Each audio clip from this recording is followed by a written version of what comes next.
In today's video, we're taking a long look at the Toronto Maple Leafs and their salary cap situation. Who will be the odd man out in order to keep William Nylander, or will Nylander be the guy that goes? Obviously, signing him to a massive extension worth a big raise is going to cost them dearly and possibly reshape this team. We're going to take a look at some other NHL reporters and what they feel is going to happen. Plus, we also have news from the NHL Department of Players Safety. We have a couple of fines, a hearing that's coming up as well. We had a small trade earlier today, a signing, and some other news from around the NHL. All that coming up next.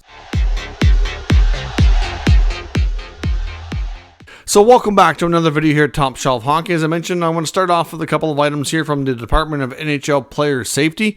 First of all, Rangers defenseman and captain Jacob Trouba has been fined $5,000, which is the maximum available to that in the CBA for a high sticking after getting a high stick to the face of the Bruins forward Trent Frederick. Now, there's different clips going around. Some of you may have seen this live. Some of you may have seen a replay. Some might have only seen clips going through social media.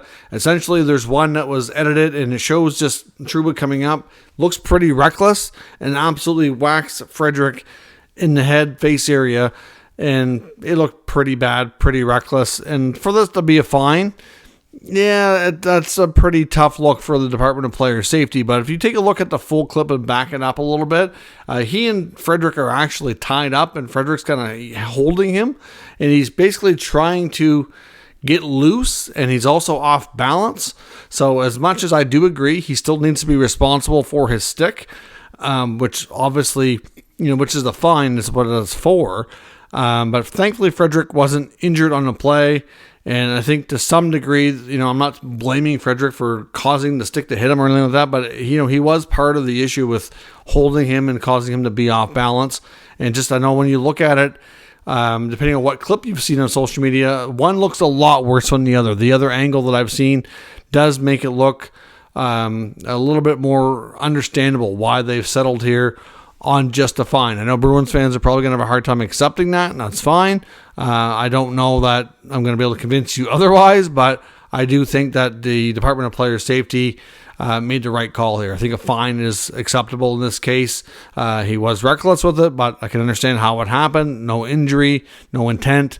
And we move on. Minnesota Wild forward Ryan Hartman is also going to be facing a hearing from the Department of Player Safety tomorrow. Another incident today between the Wild and Red Wings in their early game. Ryan Hartman was called for slew footing. Now, he was not called as a penalty on the play, but that's what the Department of Player Safety is summoning him for this hearing. It was pretty clear that it was 100% a slew foot on Alex DeBrincat.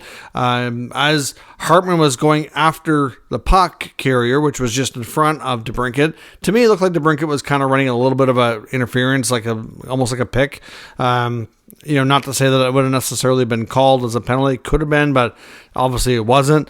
Either way, doesn't excuse Hartman's reaction here and slew-footing him.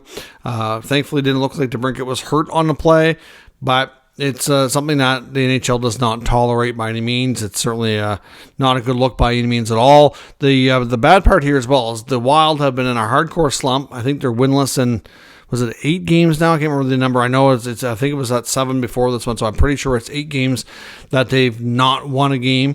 And they've got a couple of overtime losses in there, which came in Sweden. They get a single point, but that's it. It's been a while since they've won a game. It was very early November, and this team is going from bad to worse. Now they're going to be without Hartman. Hartman is likely going to get multiple games here for sure, because he is going to be considered a repeat offender. Hartman has been suspended on 2 other occasions. He's also been fined 6 times in his NHL career, and the most recent suspension is less than a year. So he kind of does meet the criteria for repeat offender in this situation. So we'll see what happens. Obviously, it's going to cost him a fair bit of money. So he's looking at multiple games, and that's going to hurt the Wild even further, who are already struggling. Their top offensive players are just not getting it done. Kaprizov has 1 5-on-5 goal all season. So he and Zuccarello, Boldy, just not able to produce. The offense is dried up in Minnesota, and they're on a hardcore long-term struggle now. So we'll see. This is going to only compound things even further. As I mentioned, we also had a minor trade earlier involving some 24-year-old prospects between the New Jersey Devils and the New York Islanders. The Islanders traded Arnold Durando to the Devils in exchange for Tyce Thompson. Of course, Thompson, very familiar with the Islanders, and likewise, obviously Thompson's father, Brent Thompson, coached the Bridgeport Islanders for a fair bit of time. Obviously, the organization would know him well. He spent a lot of time living in the area as a youngster as well, so certainly lots of familiarity on both sides. I think both players have a potential to play, and we'll see if the new organizations get it done. I know Durando, in his case, he was a Halifax Moosehead, had a strong junior showing during his time in junior hockey. Hasn't been given much NHL opportunity with the Islanders, only got a handful of games in, but he does look like he has potential to play. So we'll see if that happens with New Jersey. Of course, Tyce Thompson's brothers, Tage Thompson, was also a bit of a late bloomer in Buffalo, so maybe Tyce will have the same thing. He hasn't really been in pro hockey that long. He went the college hockey route, played in Providence for a few years, so he's only been pro for a couple of seasons now. So we'll see if the trade can ignite both of them and get new opportunities. The Vegas Golden Knights today also signed one of their prospects, and that's right winger that was Ben Hammerling, who was taken in the 6th round of the 2022 NHL draft. He's been over a point per game player in the Western Hockey League last year and this year. So they extend their 3-year entry-level contract to Hammerling to get him officially on the roster. A couple other notes from the Ottawa Senators. They've sent down goaltender Mads Søgaard and forward Robbie Harventi back down to Belleville, so obviously that indicates that they're getting a little bit healthier again.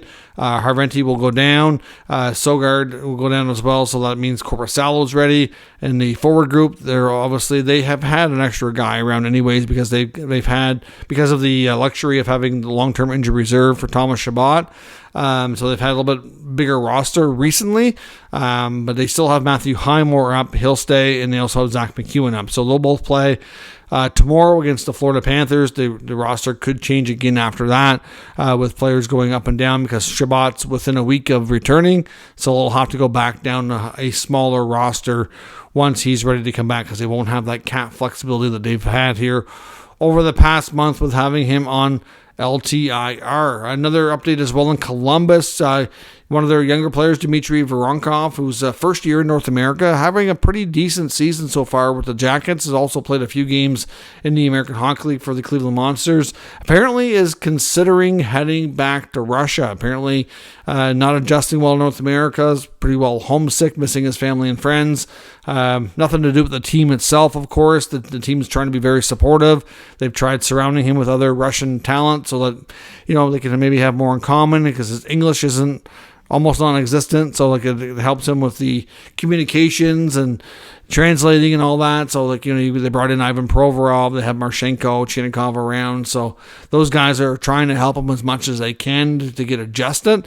So it's possible that he stays. I mean, he's put up I think 9 points in 15 games, so his play has been all right. He's certainly adjusting well to the on-ice product, just off the ice, which has been extremely hard, which I can imagine for a young man like that to move halfway around the globe and not have any family around and not speak the language that's around you all the time as the main language spoken. That would be pretty darn tough and a big adjustment, and we'll see what happens. They're hoping he'll stay, but certainly want to be supportive and happy to support from a distance if he does indeed go back. They do have the option to put him on loan back to a Russian team for this year and reevaluate next year and beyond from there. Now, as I mentioned, in the trade rumor section of the video today, I want to focus a little bit on the Toronto Maple Leafs. Of course, with the really hot start to the season of William Nylander, of course, being a pending unrestricted free agent, it's got a lot of people talking about what Nylander's next contract's going to be like. In the offseason, we had lots of trade talk and rumors and around Nylander and the team as well on, is Willie going to sign? Is he going to be traded? What are they going to need to do to get him signed? Lots of talk that the Leafs were hoping to get him done for between $8.5 and $9 million. Well, the way he's played to start the campaign this year, that number continues to go up. If he wasn't going to sign at $8.5 to $9 million before, he sure as heck ain't now, being the more dominant forward on the team this year and starting the season with a 17-game point streak. Obviously, his numbers at least 10 at this point, if not maybe even 11. And lots of talk about, can they afford to do that? And really, if you take a look at the fact that they still have Matthew signed, obviously he did his extension in the offseason for, so his numbers going up a fair bit. And then you've got Marner for a couple more years at over, right around $11 million. You get Tavares for another year after this at $11 million. Can you have a fourth player in that neighborhood? And it's awfully tough. They already have, kind of, I don't know what you want to call it, but they've kind of weakened, if you will, the supporting cast over the years to keep their top players paid and happy.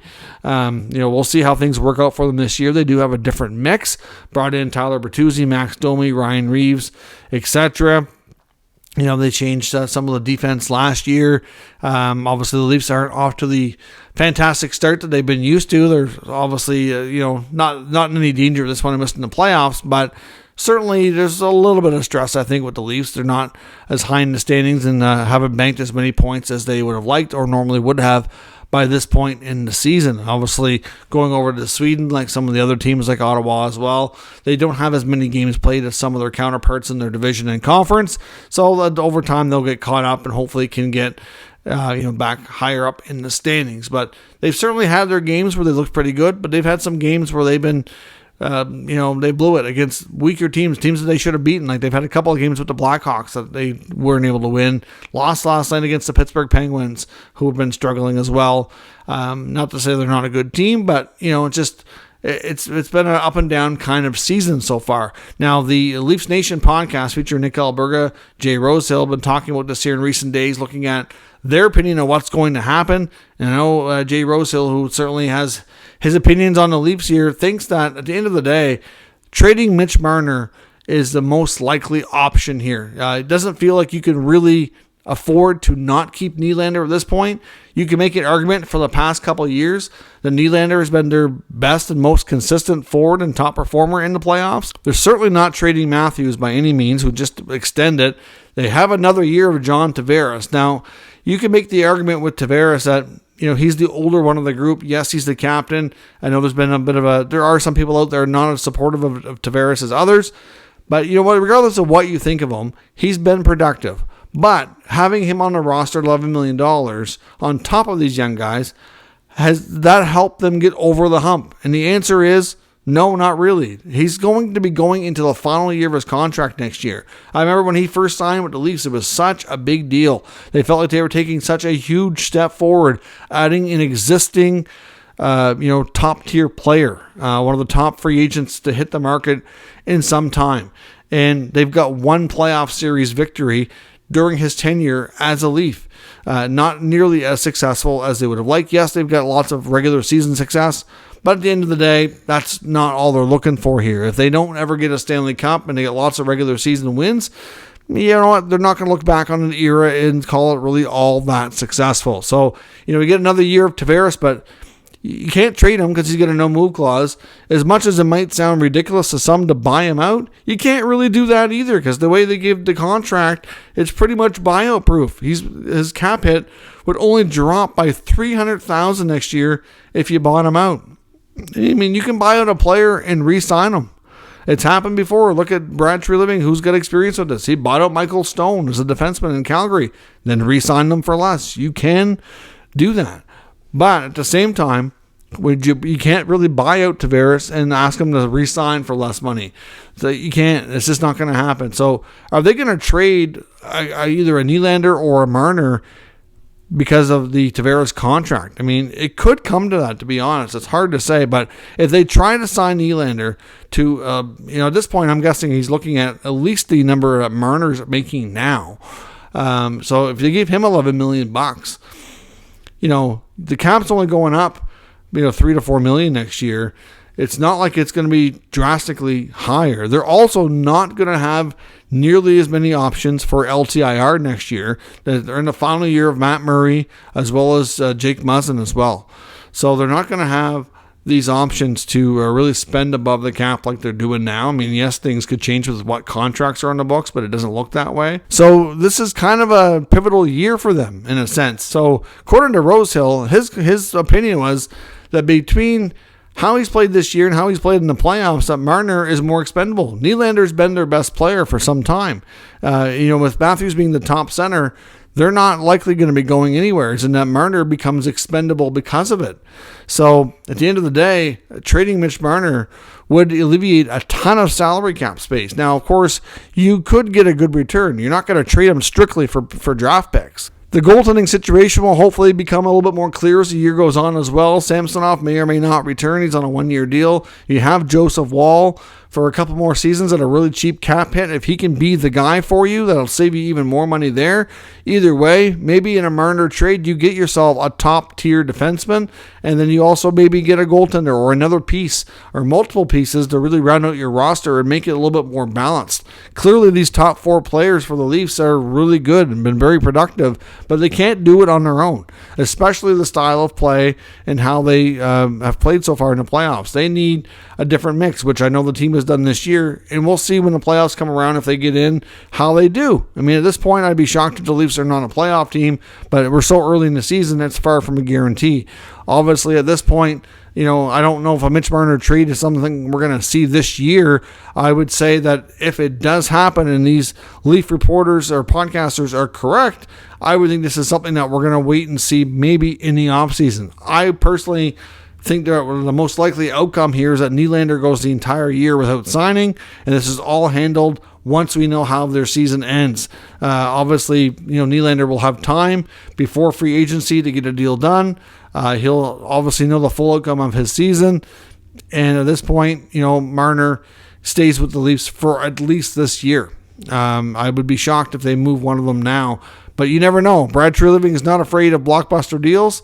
Will he do something early to change the mix? A lot of it will probably depend on how they do. At this point, I don't think that's going to happen. But if they had a long stretch of struggling and the playoffs were, maybe at a reach or getting to be a lot less likely or, in doubt in any way, then maybe they would do something to shake things up. But at the end of the day, do you think that the podcasters here for the Leafs, that Marner is the more likely odd man out and Nylander stays and gets signed? Do you think that's plausible? Let me know your thoughts in the comment section down below. And if you do trade Marner, where does he go and what kind of return do you get? You can probably balance out your roster, like I said, and add other pieces to really help give this team a whole new look and a whole new set of balance. So let me know what you think down in the comments. We'll discuss further. If you're new to the channel, make sure you subscribe and stick around. We'll keep you up to date with all the latest news, rumors, and analysis of all 32 NHL teams. Thanks for watching, and I'll catch you next time.